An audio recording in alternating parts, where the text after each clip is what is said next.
Hey y'all, welcome back to the channel. My name's Dave, and I am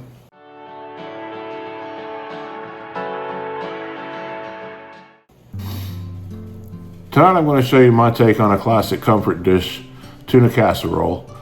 Usually I don't bake it, but tonight I am going to add cheese to it and bake it and see how that comes out. So tonight is kind of a test mode. Hopefully it comes out good. Normally I just take it, cook up the noodles, add all the ingredients, mix it up and serve it. Quick and easy. It's real quick that way, but it'll take a little longer tonight since we're going to bake it. It's still easy to make though. But you'll need 1 box of elbow noodles. Most recipes call for egg noodles. I just prefer elbows. You can use egg noodles if you want, but you'll want to, when you cook them, you'll want to cook them al dente, because as they cook, as it bakes, they'll continue cooking and will soften up even more. So you don't want to get them too mushy. Normally I get Mueller's or Barilla, but they were out of both of those, so I had to get the Walmart brand. You'll need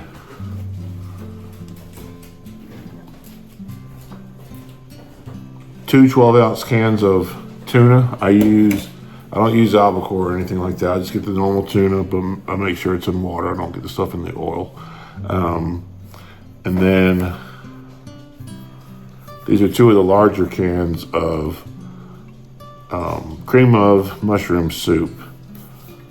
I don't have my glasses on, so I can't see how many ounces this is. It looks like it says 22 ounces. But I got 2 of them. Usually if they've got the big giant jar, or can rather, I'd get that, but I just get 2 of these and use what I need out of them and toss the rest. And then, let's see, what else? You'll need at least 12 ounces of shredded cheese. I would prefer mild or sharp cheddar, preferably sharp cheddar. But I had an extra bag of Monterey Jack in the fridge, and it was an 8-ounce bag, so I'm going to use 4 ounces of 4 ounces of sharp cheddar and 8 ounces of that. I'm just going to blend them together. But normally I would use just sharp cheddar. I don't like sharp cheddar when it's not hot, like if you just eat it out of the fridge or whatever, just plain cold or room temperature. I don't like the flavor of it at all. But I love it when it's hot and melted. You'll also need breadcrumbs. You could use crumbled up Ritz crackers if you'd like, but any flavor is fine. Use plain Italian. I chose garlic and herb. And then a lot of recipes call for peas and onions. I would assume that would be frozen peas, and I don't like frozen peas. They're too damn crunchy even when they're cooked. So I'm just going to do a can of LaSours on the side and just add them after the fact. And then also with the onions, those also come out crunchy, and I don't like those being crunchy. I guess you could saute them at first, but that takes kind of away from quick and easy. So what I'll do is I'll just put some of my cluck seasoning on it. And then also, we've already gone ahead and strained these, but mushrooms. I don't know if I've ever seen a recipe that called for mushrooms, but I figure, cream mushroom soup, I'll just add some more to it. I love mushrooms, so why not? So it's time to, you can see the water back there on the stove. It's already hot. It's boiling, it's ready to go. So I'm gonna cook these noodles up, get them ready, and I will be back. Also, good thing to go ahead and do is get your oven going to 425. And I'll be back as soon as the noodles are done. All right, folks, we're back, and noodles are cooked and strained. I cooked them for 9 minutes. The box said 9 to 11 minutes, so I just went with the minimum. And we're gonna start with 1 of the cans of cream of mushroom soup. Let's see if I can just dump it in there. I'm thinking that 1 of these might be enough.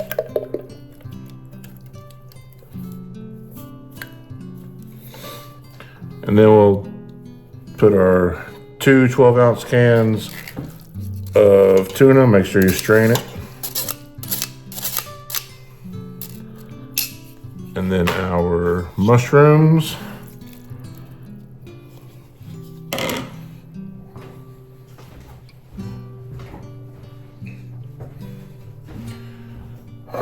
And some of this cheese.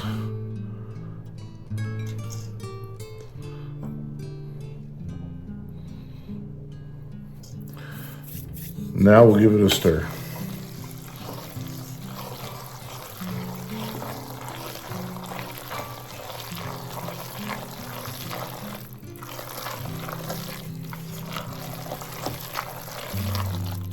So yeah, that's becoming pretty cheesy right off the bat. I'm gonna add just about probably half a can more of the soup. A tad bit more cheese. Can't ever have enough cheese, right?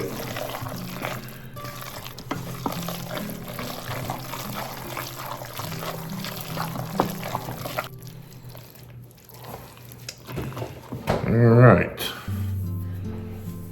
So that mixing right there is why I did not add the peas initially, because it would just turn them into guacamole. So I skipped that altogether. Just cook them on the stovetop. And we're going to add this mixture into a casserole dish.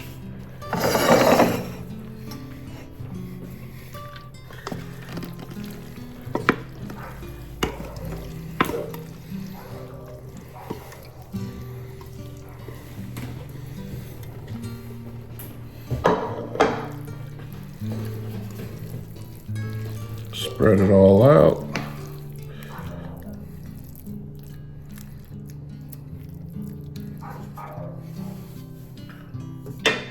Then I'm going to add my flavor.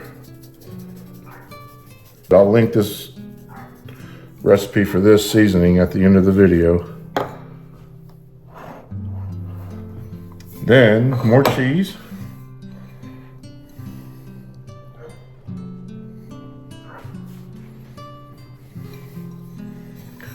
It looked like a lot of cheese in that container at first, but look, we're using every single last bit of it. And that was 12 ounces total.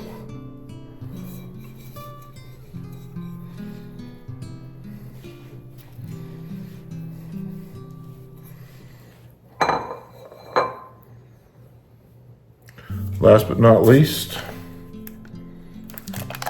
our breadcrumbs.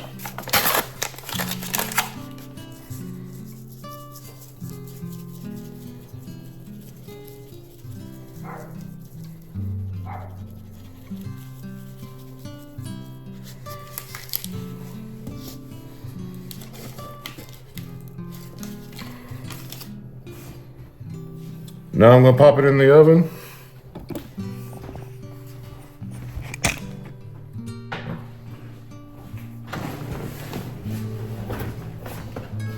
Center rack for about 20 minutes. We'll see you when it's done.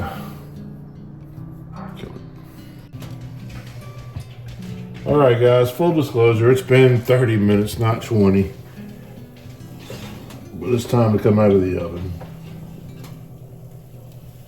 Oh, it's quite heavy. That's what you're looking for, is for it to be that golden brown look to it. It's quite hot, so I'm gonna plate some of this up and give it a try, but I'm gonna have to wait a few minutes for it to cool off.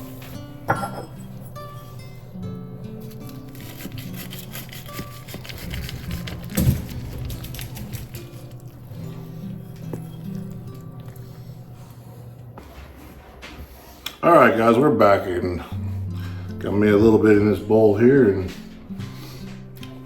it's cool off a little bit. Hopefully it's cool off enough and doesn't burn my mouth all to pieces. Let's give this a try. It's still definitely hot.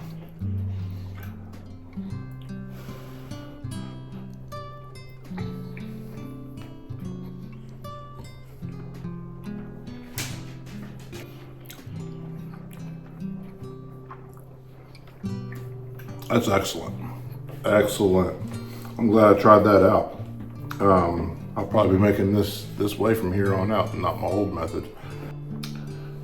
I would have liked a little bit more crunch off of the breadcrumbs. Next time I'll probably use Ritz crackers, so I would suggest using those instead if you decide to make this.